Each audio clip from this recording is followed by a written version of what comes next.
هذه القصيدة كتبتها معذارا لصديق لي غالي ويستحق الزيارة، والحقيقة أني مريت ديرته الرين وقت ليل وآخر ليل، وهو أخوي معلوم بن حزام العاطفي القحطاني. وأقول: يا سلامي والخبر عد رهاوي، علم من يرده عذب شرابه،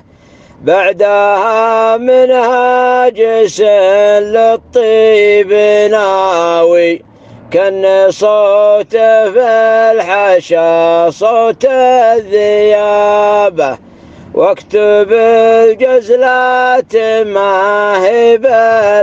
بالحكاوي، وتخير من جزيلة الكتابة، واسند الدعوى لرجل في الحراوي، صاحب لي مثل ليث وسط غابة، يا ولد قحطان يا الحر النداوي، منسبك ساس الفخر عليه ضابه، صاحبي معلوم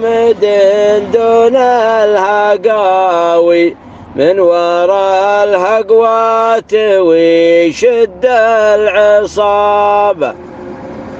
والنعم بالعاطف وقت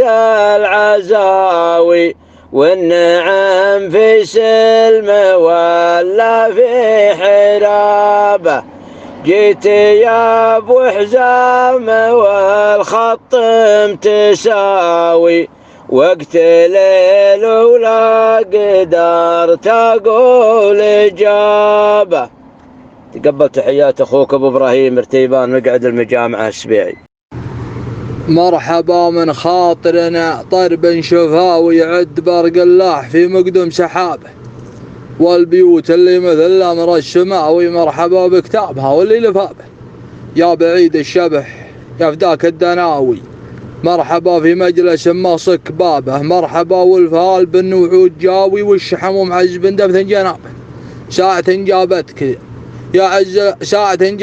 يا عز المخاوي، احمد الله دعوة اللي مستجابه، جيتك في ليل ما فيها بلاوي، من لفقناها لا يا مرحبا به، صبح ولا ليل للضيف متساوي، ما نقول الضيف هذا ويش جابه، يا اهل الغلبة امزب بنت الجلاوي، يا شبيع اهل الوفاء واهل المهابة، معلوم بن حزام العاطفي.